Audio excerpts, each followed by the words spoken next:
Bien, bienvenidos nuevamente al curso de química. Mi nombre es Juan Olivares y vamos a explicar en esta ocasión el tema correspondiente a materia y fenómeno de materia. En las clases anteriores hemos observado que hemos visto que la química es una ciencia natural, estudia la naturaleza de las transformaciones que son las sustancias, las relaciones de la química con otras ciencias, por ejemplo, la biología, la agronomía, el espacio, ¿no? El estudio de la astroquímica, etcétera. También hemos visto algunas características más, pero ahora vamos a pasar al desarrollo de lo que es uno de los temas pilares fundamentales del estudio de la naturaleza, lo que es la materia y los estados de la materia. Hay que entender que la materia es toda realidad objetiva que existe independiente de nuestros sentidos. ¿Qué significa esto?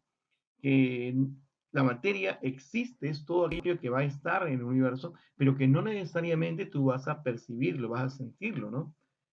Me refiero a esto. Cuando ves una plantita, ahí te das cuenta que la materia está en forma de las ramitas, está en la tierra, está en la mano de la persona que lo está tomando, inclusive hasta lo que está en el universo. Todo eso es materia. Pero hay ocasiones en las cuales tú, por ejemplo, no puedes percibir directamente a la materia. Es cuando en un momento estás sentadito y tu celular comienza a vibrar, tu celular comienza a encenderse. Es porque una forma de materia, digamos, una radiación electromagnética, activa al celular y recibe la llamada o recibe el mensaje. En ese sentido, vamos a ver que la materia, para un mejor estudio, se divide de dos formas. Desde el punto de vista químico, a nosotros nos interesa la materia en cómo va a cambiar sus propiedades, cómo se transforma de una sustancia en otra. Esto es una cosa muy interesante porque, por ejemplo, cuando tú has tomado tu desayuno o tomas tu almuerzo, los alimentos se descomponen en nuestro organismo y luego se van adquiriendo otras sustancias que permiten que nuestro cuerpo pueda funcionar correctamente. Entonces, si vemos la composición de las cosas que nos rodean, podemos decir que en el Sol hay helio, hay hidrógeno, los planetas, por ejemplo, están formados de materia. Este pasaje es muy bonito, pero también fíjate, ahí está un buen ejemplo de un cultivo escalonado, ¿no? En los famosos andenes. El hecho que los incas sepan muy bien cómo bajo ciertas condiciones y en qué épocas del año se puede sembrar un u otro determinado producto agrícola, es también una forma de conocer cómo se va transformando la materia. Por ejemplo, esta imagen es muy bonita y me gusta. Nos está dando una idea de que hay sustancias químicas que gobiernan el funcionamiento de nuestro cerebro.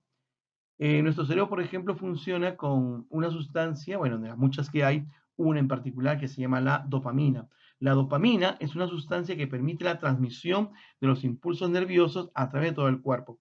Pero si esta sustancia va disminuyendo, ¿no? En una persona va disminuyendo, digamos, gradualmente, esta persona va a presentar de repente un movimiento de las manos, un temblor en las manos de manera involuntaria.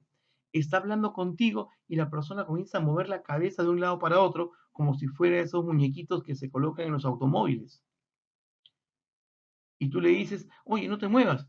No me estoy moviendo. Pero sí, tú ves que está que se mueve la persona, sus manitos están que tiemblan. ¿Por qué? Porque ya cuando la dopamina está en una cantidad menor de la normal en un cuerpo, ya no puede controlar esos movimientos. Se llaman movimientos involuntarios. Y eso es síntoma de que tiene o bien el mal de Alzheimer o el Parkinson. El Parkinson, sobre todo, está asociado básicamente a estos movimientos involuntarios. ¿Se puede tratar a una sustancia, a una persona dándole mayor cantidad de dopamina? En un primer momento sí se le puede dar dopamina y el cuerpo responde al tratamiento, pero nuestro organismo funciona de tal manera que cuando se da cuenta que eso no es producido naturalmente, vuelve a presentar a la persona con esos mismos síntomas. Entonces, lo fantástico de todo esto es que la química ha reconocido qué sustancias son las que permiten que una persona pueda, digamos, tener un funcionamiento normal. Es más, ahora con esto de la epidemia del coronavirus o el COVID-19 que tenemos, los científicos están en una dura lucha tratando de descubrir la sustancia que impida cómo puede funcionar o cómo puede actuar este microorganismo, este virus en nuestro cuerpo. Entonces, para poder hacer esto se necesita modificar moléculas, comprender el funcionamiento de las moléculas, el funcionamiento de cómo este virus se introduce y modifica todo este funcionamiento normal del cuerpo. Y los científicos pueden modificar a las moléculas, pueden modificarlas a nivel de átomos y cambiar sus propiedades. O sea, ahora la ciencia nos indica que los seres humanos estamos en esa capacidad de poder modificar, ¿no? Hasta inclusive a nivel de átomos. Por ello, cuando queremos estudiar la materia, vamos a dividirla en dos grandes grupos, como ya había indicado, como materia sustancial y materia no sustancial. La materia no sustancial es la manifestación energética de la materia y la interacción que ésta produce se denomina campo. Un campo bastante interesante es el campo gravitatorio. ¿Por qué no podemos saltar 10 metros aquí en la Tierra? Porque la fuerza o la aceleración de la gravedad nos atrae, ¿no? Hacia el centro de la Tierra. Cuando tú ves esta imagen, por ejemplo, tú ves el sol produce luz, calor, lo que está emitiendo es una forma energética, ¿no? La materia está en forma energética, pero además también produce lo que se llaman una radiación electromagnética, en este caso la luz. Cuando se produce un campo electromagnético, es la interacción simultánea de un campo eléctrico y un campo magnético. En este dibujito, si tú observas con cuidado, lo que está en azul es el campo eléctrico y lo que está en rojo es el campo magnético. Estos dos, estos dos campos actúan perpendicularmente entre sí y se dice que son oscilantes. Por eso, si tú observas, suben, bajan, bajan, suben, ¿no? Ordenadamente, armónicamente. Esta interacción del campo eléctrico y magnético permite la transmisión de las señales de radio, la señal de televisión, la señal de celular, pero sobre todo, fíjate acá. Cuando vemos una molécula de agua, de acuerdo a las características que tienen dos átomos de hidrógeno y uno de oxígeno, genera lo que se llama un momento dipolar. Genera un momento dipolar. Cuando tú colocas, por ejemplo, un vaso con agua en un microondas, el microondas tiene un aparato que se llama magnetrón. El magnetrón es lo que permite que se mueva, que se oscile simultáneamente un campo eléctrico y un campo magnético. El campo eléctrico está en naranjado y el campo magnético está en morado. Entonces, cuando oscila, ese campo magnético hace que la molécula de agua se mueva, como estás observando en la pantalla. Pero si la molécula de agua se mueve, ese movimiento se va a traducir en lo que se denomina energía cinética, ¿ok? Energía cinética. Y resulta que a mayor energía cinética, mayor temperatura.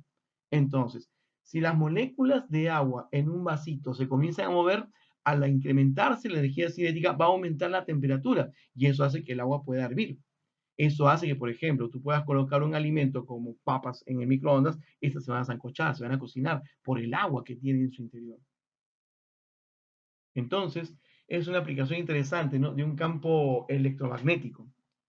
Otro ejemplo de campo electromagnético son los famosos rayos X. Los rayos X se originan a partir de las transiciones que hay entre el núcleo y la primera capa de un elemento, de un átomo. Y esta radiación o rayos X pueden atravesar cuerpos opacos. Fíjate que puede atravesar el tejido de nuestra mano, puede ver los huesos, y en esta foto es bonita porque fíjate que está tomando una radiografía de una persona que está agarrando un mouse. Es por eso que si una persona tiene una fractura, se puede ver, ¿no? En qué posición o en cuántas partes se ha fraccionado un hueso mediante el empleo de los rayos X. Pero también hay que reconocer que la materia se presenta como materia sustancial. La materia sustancial se caracteriza porque va a presentar propiedades definidas sin importar su lugar de origen. Para entender mejor lo que está escrito ahí en nuestra presentación, fíjate, ¿qué es eso? ¿Lo reconoces? Sí, chocolate. Muy bien, el rico chocolate. Pero sí o no que el chocolate tiene sabor, color, aroma típicos, característicos. No importa si este chocolate es el Hershey, que como sabes es de Estados Unidos. No hay problema si el chocolate es de Italia, el famoso chocolate de Ferrero Rocher, muy rico por si acaso, muy rico. O nuestro querido y nunca bien ponderado Sublime. Bueno, a excepción del Sublime blanco, ¿no? A excepción del Sublime blanco. El chocolate tiene ¿qué cosa? Olor, color, sabor característico del cacao. ¿Correcto? Entonces, no importa si es peruano, italiano o de Estados Unidos, tiene propiedades definidas, sin importar su origen. ¿Ok? Ahora, la sustancia puede ser, o materia sustancial, se divide en dos grandes grupos, sustancia y mezcla. ¿Ok? Sustancia y mezcla. La sustancia, a su vez, puede ser dividida como sustancia simple o sustancia compuesta. La sustancia simple está formada solo por un tipo de átomos, solo por un tipo de átomos, y usualmente se representa con un símbolo químico. Si tú observas estas muestras, fíjate, son placas de oro, monedas de oro, ¿sí? Son monedas de oro. Y lo interesante es que todas tienen propiedades similares. Es más, si nosotros podemos ver, ¿no?, una imagen de una técnica especial para ver a nivel microscópico la sustancia, nos damos cuenta que los átomos de oro se ordenan muy bonitos, muy pegaditos unos entre sí, como si fueran las celditas de un panal de abejas. Fíjate, tiene una forma hexagonal. Entonces, de esa manera nos indica que los átomos del oro están bien ordenaditos, bien colocaditos, ¿no? Y nos indica que es un mismo tipo de átomos, ¿correcto? Un mismo tipo de átomos. En cambio, si hablamos de la sustancia compuesta, para darnos una idea más adecuada de ello, piensa en el agua. Todos sabemos que el agua tiene por fórmula química H2O, H2O. Pero te das cuenta que si dice H2O, hay dos tipos de información que podemos extraer. La primera, ¿qué elementos tiene? Hidrógeno y oxígeno. Entonces, si es una sustancia que tiene dos tipos de átomos, entonces es una sustancia compuesta. Recuerda que en el caso del oro hemos mencionado que es solamente átomos de oro, pero aquí tiene hidrógeno y oxígeno. Pero también hay dos átomos de hidrógeno y un átomo de oxígeno. Eso significa entonces que también hay una cuestión cuantitativa. Hay dos hidrógenos, un oxígeno. Y la información denominada cualitativa es que en esa sustancia, el agua, solamente hay hidrógeno y oxígeno. ¿De acuerdo? Por lo tanto, con este detalle podemos deducir que cuando se habla de una sustancia compuesta, se haya constituida, se haya formada por dos o más tipos de átomos. ¿Ok? Fíjate en este caso, es el famoso azúcar. Aunque en el Perú es muy poco común encontrar el azúcar en forma de cubitos, en Inglaterra todavía se venden cubitos del azúcar. Si nosotros vemos a nivel interno de qué está constituida esta sustancia, la glucosa o el azúcar, te das cuenta de lo siguiente. Cualitativamente, ¿de qué está formado el azúcar o glucosa? Cualitativamente tiene carbono, hidrógeno y oxígeno.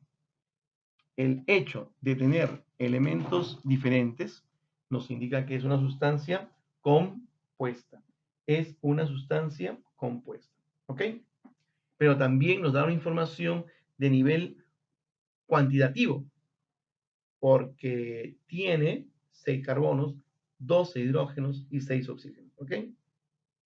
Perfecto. Entonces, otro detalle muy importante es que los átomos se distribuyen de una manera completamente distinta entre una molécula u otra. Y eso hace que tengan propiedades diferentes. ¿De acuerdo? Otro detalle también importante de la sustancia compuesta es que puede cambiar, puede transformarse en otra sustancia. Veamos, por ejemplo, qué pasa aquí. Te lo voy a relatar. Por ejemplo, aquí lo que está haciendo es echando azúcar en un recipiente llamado vaso de precipitado o beaker.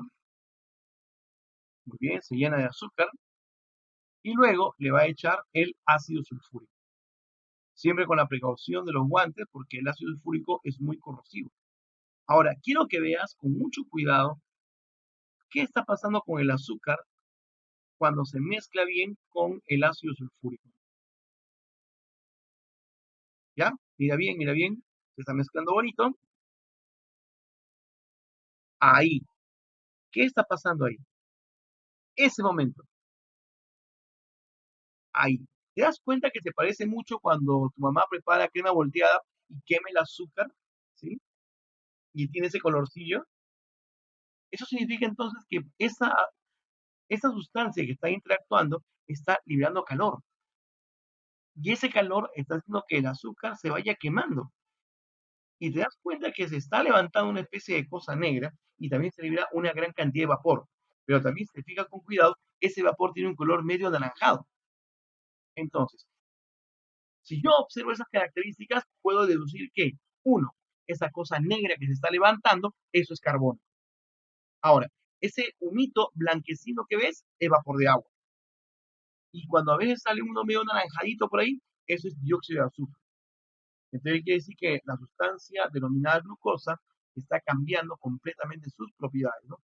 Y ese cambio también se debe a que se está produciendo una reacción química. Se está produciendo una reacción química. Y entonces, profesor, esa cosa negra que está saliendo, ¿qué cosa es?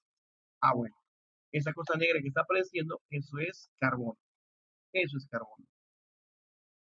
Y si te das cuenta, la reacción sigue produciendo, sigue liberando vapor de agua, dióxido de azufre. Y si me preguntasen cómo puedo verificar si es realmente carbono, mira lo que puedo hacer. Veo esta torre que se ha levantado, lo puedo fraccionar y ¿qué obtenemos? Nada más y nada menos que carbono. ¿Ok? Entonces, eso nos indica que una sustancia compuesta puede no transformarse en otra sustancia. Eso en el lenguaje químico le decimos reacción química. Muy bien. También podemos hablar que la materia, ¿no? Pueden ser sustancias y mezclas.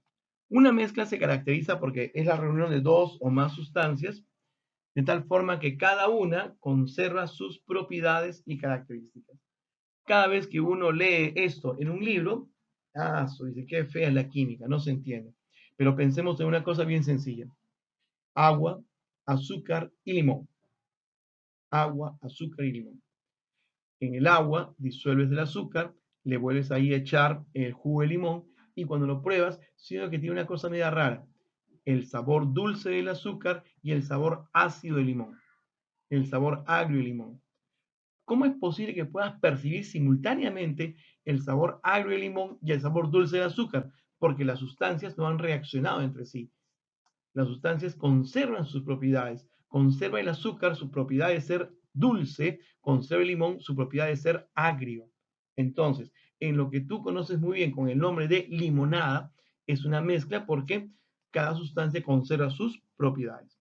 Ahora, de acuerdo con la forma en la cual se presenta o se produce una mezcla, por su aspecto físico se pueden denominar mezclas homogéneas o heterogéneas. ¿Ok? En el caso de una mezcla homogénea, fíjate en este ejemplo. Esta sustancia de color moradito se llama permanganato de potasio. El permanganato de potasio tú puedes echar en el agua y poquito a poquito, mira cómo se va dispersando. Y al final, después de unos cuantos minutos, todo el frasco es de color morado. ¿Pero por qué? Porque resulta que el permanganato se está dispersando, se está disolviendo dentro del agua. Y como después no se puede diferenciar sus componentes, es un ejemplo de una mezcla homogénea. Entonces, en una mezcla homogénea no se pueden diferenciar los componentes entre las sustancias no hay reacción química y cada uno conserva sus propiedades. Recuerda lo que te había comentado de la limonada. Esta imagen es bonita. Si alguna vez has visto una piedra, una roca, y la rompes con un martillo, vas a encontrar así. Tiene pedacitos. Por ejemplo, esas partes blancas, eso es óxido de silicio, es sílice. La parte negra es mica. Otra parecida puede ser feldespato, pueden ser cuarzo. Entonces, yo puedo diferenciar claramente los componentes de esta roca. Por lo tanto, decimos que la roca es una mezcla heterogénea, porque yo sí puedo diferenciar a los componentes que hay en esta mezcla. Sí, pero profesor, yo no tengo rocas, no encuentro rocas. Muy bien. Te voy a mostrar un mejor ejemplo de lo que es una mezcla heterogénea. Sí, qué rico. Un cevichito, ¿sí o no? Pero te das cuenta que en el cevichito puedo diferenciar claramente el camote, la canchita, el choclito, la lechuguita, el ajicito, la cebollita, el pescadito, y cuando pruebes la salsita, el jugo de limón, etcétera. Pero estoy completamente seguro que en un momento de tu vida vas a decir, vas a ver a un amigo, uy, no me gusta la cebolla, y saca la cebolla del ceviche. Uy, no me gusta el culantro, saca el culantro del ceviche. Uy, mucho ají, no me gusta el ají, saca el ají. ¿Pero por qué? Porque uno puede observar los componentes de la mezcla y se pueden separar, ¿ok? Y se pueden separar. Por eso es que cuando se tiene ese tipo de mezclas, hay técnicas de separación que permiten, ¿no? Separar una de otra sustancia que están mezcladas, ¿no? En un determinado sistema o determinado lugar. Así que un cevichito, así como está, es un muy buen ejemplo de una mezcla heterogénea. También cuando hablamos de los estados de la materia, recuerda que es la forma como las sustancias se encuentran a una determinada condición de presión y temperatura. Ah, profe, no entendí. Veamos. Tienes un vaso con agua, ¿ok? Está en forma líquida. Lo pones en la refri, ¿qué sucede en la congeladora? Muy bien, pasa al estado sólido. ¿Pero por qué? Porque le estás disminuyendo la temperatura, estás disminuyendo su energía. Pero en cambio, si lo pusieses en una cacerola, en una ollita, y lo comienzas a calentar, de la parte líquida va a pasar a la fase gaseosa o vapor. Entonces, ahí el cambio se está produciendo porque le estás aumentando energía. El cambio se produce porque le estás aumentando energía, ¿correcto? Entonces, la variación en el estado físico pasa de líquido a sólido o de líquido a vapor es porque hay un aumento o disminución de energía. Eso debe quedarte claro. ¿Ok? Por esa razón, fíjate aquí. Una de las cosas más interesantes de Nueva York. Si algún día te vas de visita a Nueva York, ahí vas a ver la famosa Estatua de Libertad y en un determinado punto al famoso puente de Brooklyn. ¿Sí? Es el famoso puente de Brooklyn. Pero te darás cuenta que pueden pasar carros, camiones, personas y el puente no se cae. ¿Por qué? Porque el que soporta toda la estructura es el hierro. ¿Y el hierro en qué estado físico se encuentra? En estado sólido. Si vemos un análisis microscópico del hierro, los átomos de hierro están tan fuertemente unidos, tan fuertemente cohesionados, juntitos uno al lado del otro, porque hay mayor fuerza de atracción que repulsión. Y esto hace que la sustancia que se encuentra en estado sólido tenga forma y volumen definido. Son incompresibles y sobre todo tienen altas temperaturas de fusión. No te olvides. Ahora, el otro estado de la materia, ¿cuál sería? El líquido. Esta imagen me encanta, fíjate, es el aceite de oliva. ¿De dónde se saca el aceite de oliva, chicos? El aceite de oliva se saca de las aceitunas. ¿Por qué crees tú que está en la imagen las aceitunas ahí en la foto? Se sacan las aceitunas. Haz la prueba. Para la próxima, antes de comer tu pan con aceituna, aplasta ahí así. Tu mamá diga, ¿qué haces, muchacho? ¿Qué estás haciendo ensuciándote las manos? Pero tú aplastas la aceituna y vas a ver gotitas de aceite. Esas gotitas de aceite es lo que se ha recogido y está cayendo de ese recipiente.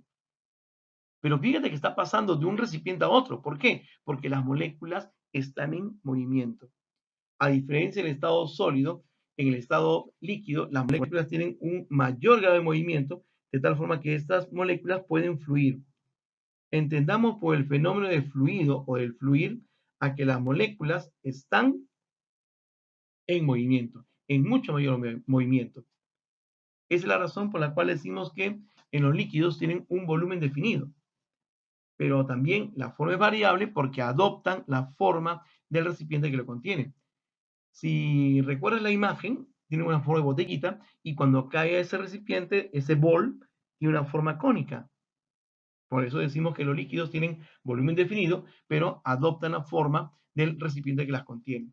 Pueden fluir, los líquidos también son incompresibles, tienen bajas temperaturas de fusión, o sea, las sustancias que se ven en estado líquido se derriten a una baja temperatura. Y ese movimiento de las moléculas en el estado líquido es porque la fuerza de atracción y la fuerza de repulsión son prácticamente equivalentes. En cambio, si hablamos de las sustancias en estado gaseoso, fíjate, esta es una bengala. Podemos utilizar, ¿no?, esta bengala para identificar un lugar donde hay un accidente, ¿no?, para que puedan identificar rápidamente la ubicación de una persona. Pero fíjate, está saliendo del tubito este y poco a poco comienza ahí a tener todo el ambiente, todo esto en un color medio rosáceo, ¿no? Rojizo, rosáceo. ¿Por qué? Es que si nosotros analizamos a nivel microscópico a las sustancias en fase gaseosa, las moléculas tienen un mayor grado de movimiento. Ese movimiento que es desordenado, llamado también movimiento caótico, es típico en el estado gaseoso. Eso hace que las moléculas tiendan a ocupar el mayor volumen posible.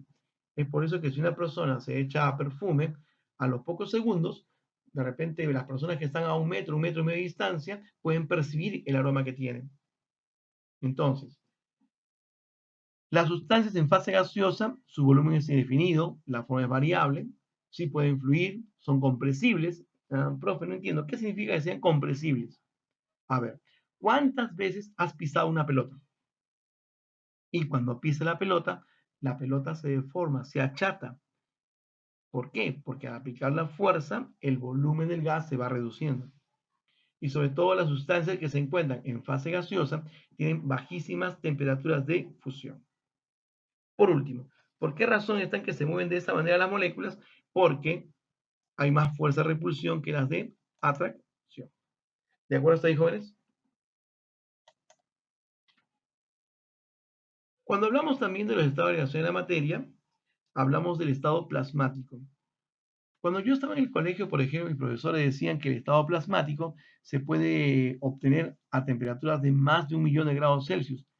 Ahora ese concepto ya no es válido, ese concepto ya no es válido, porque para entender qué es el estado plasmático, fíjate en el caso del rayo. Es una cosa fantástica cuando cae el rayo sobre un determinado lugar, ¿no? Pero si vemos realmente a nivel interno cómo es un rayo, lo que vemos es que ahí hay partículas ionizadas. ¿Qué significa esto de partículas ionizadas? Partículas que se han cargado eléctricamente. Entonces, un rayo puede ser, en este caso, atraído por una carga eléctrica contraria. Pues sí, esa es la forma como funcionan los pararrayos. Aquí en Lima, pues, no tenemos este problema de los rayos, ¿no? Pero en la sierra, por ejemplo, sobre todo en algunos lugares, se colocan puntas metálicas, ¿no?, con algunas sustancias que emiten electrones o cargas positivas, y estas atraen a los rayos. Por eso es que cuando se habla de las sustancias en estado plasmático, en primer lugar, las encontramos en forma de cationes y aniones, o sea, con cargas eléctricas. Ahora, ¿el estado plasmático puede fluir? Sí, mira el rayo, cómo se divide, ¿no? Cómo se busca un camino y toda esa cantidad de energía. Pero un detalle fundamental es que estos rayos pueden variar su orientación. Es el principio por el cual las televisiones de plasma funcionan. Tienen sustancias que están en forma plasmática, en forma electrizada, de tal manera que si cambia la intensidad del campo eléctrico, cambian su orientación y eso equivale a un color dentro del programa que le han colocado dentro de la televisión, y esto hace que el color sea mucho más nítido, sea mucho más definido. Por eso es que una televisión de plasma, la imagen es bien definida. ¿Ok? Pero también otro detalle. Tú te acercas a una televisión de plasma o a un foco ahorrador y, digamos, la temperatura llegará a 1 millón de grados Celsius. Claro que no, claro que no. Por eso es que ahora, ¿no? El plasma se debe entender como un fluido que tiene cargas eléctricas positivas o negativas en su interior. A las cargas positivas les llamamos cationes, a las cargas negativas les denominamos aniones. Muy bien. Este detalle de sólido, líquido, gas, plasmático, nos va a llevar a entender que podemos intercambiar el estado físico en el cual están las sustancias. Por eso que en un momento yo te dije, si tenemos un vaso con agua, lo colocamos en la refri, se vuelve sólido. Un vaso similar con agua, lo colocamos en la cacerola, encendemos la cocina, calentamos el agua, pasa a la fase de vapor. O sea, puedo cambiar de sólido a líquido o de líquido a sólido y de líquido a vapor porque estoy variando la energía. Entonces, ahí tenemos a los famosos cambios de estado, ¿no? De sólido a líquido se llama fusión, de líquido a gas, vaporización, y si vamos a pasar de un gas al estado plasmático es porque se produce una ionización. Esto es una cosa que siempre nos preguntan en los exámenes. ¿Ya? Eso siempre nos preguntan en los exámenes. Estoy seguro que vamos a reconocer rápidamente los nombres de estos cambios de fase. Por ejemplo, si va de líquido a sólido, a una congelación o solidificación. Si va de gas a líquido, es una condensación o es una licuación. Pero a veces cuando uno explica de esta manera no se ve muy bonito, ¿no? Mira acá, por ejemplo. Dime, ¿qué está pasando? ¿Qué está pasando? El hielo está pasando a la fase líquida. Por lo tanto, eso sería el fenómeno de la fusión. Muy bien, es la fusión. A ver, ¿qué está pasando ahí? El agua está hirviendo, muy bien. ¿Y qué está saliendo de la superficie del líquido? ¿Qué está saliendo de la superficie del líquido?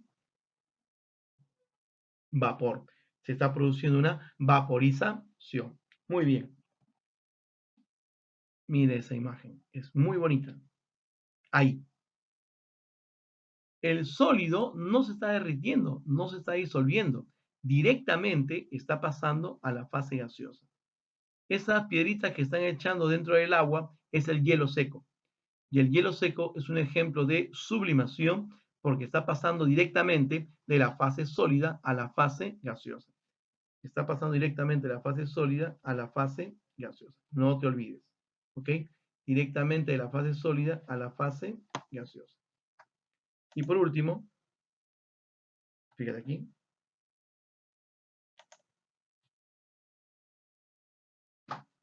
ya, ahí, mira, pon un pedacito de hielo en la copa con el líquido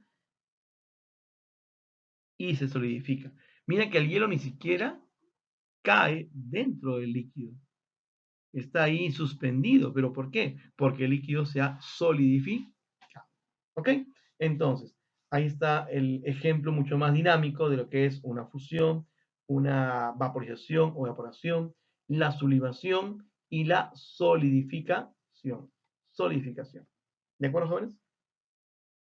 Veamos unos segunditos más estos bonitos ejemplos de los cambios de fase.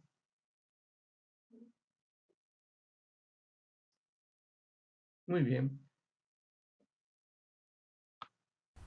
Veamos esta última parte. Los cambios de la sustancia son las variaciones que hay en las características de una sustancia de tal forma que pueden o no cambiar su composición química. Otra vez, así como está escrito, no se entiende. Planteamos este punto de la siguiente manera. Voy a agarrar, por ejemplo, un hoja de papel. Doblo el hoja de papel y nuevamente doblo el hoja de papel. Voy a tener un papel doblado. Oh. Pero date cuenta que sigue siendo papel. Si al hacer ese cambio, químicamente la sustancia es la misma, eso es un fenómeno físico. Es un fenómeno físico. Ahora, doblo una hoja de papel y la rompo en dos pedazos. Y a un pedazo le prendo fuego. Obviamente se va a liberar humo, va a salir calor, ¿no? La flama, etcétera, etcétera. Pero ponte a pensar, el residuo, ese papel quemado, el carbón que me queda, ¿es químicamente igual a la otra mitad que tenías? No. Cuando una sustancia cambia a ese nivel, decimos que es un cambio químico, porque había una variación en la composición química de la naturaleza. ¿De acuerdo? Entonces, ya con esa idea, fíjate, un fenómeno físico son las variaciones que se producen en las sustancias sin cambiar su composición. Ese detalle es muy bonito, fíjate. ¿Qué elemento químico es? ¿Qué elemento químico es? Los metales, por ejemplo, son elementos cuyo color varían entre gris y plateado. Los metales varían su coloración entre gris y plateado, excepto dos metales. El primero ya lo hemos visto, el oro, que es un color amarillo, color dorado. Y el segundo elemento es el que estás viendo ahí, es el cobre. ¿Ok? El cobre tiene un color rojizo muy bonito, muy llamativo, que seguramente lo habrás visto en algunas instalaciones cuando dicen pozo a tierra, le colocan barras de cobre para que esto conduzca rápidamente la electricidad. Pero no solamente sirven para esas conexiones de toma a tierra, el cobre también se utiliza para la fabricación de ollas. Pero ¿por qué se usan las ollas de cobre? Porque el cobre tiene una característica muy interesante. Conduce muy bien la electricidad, pero también conduce muy bien el calor.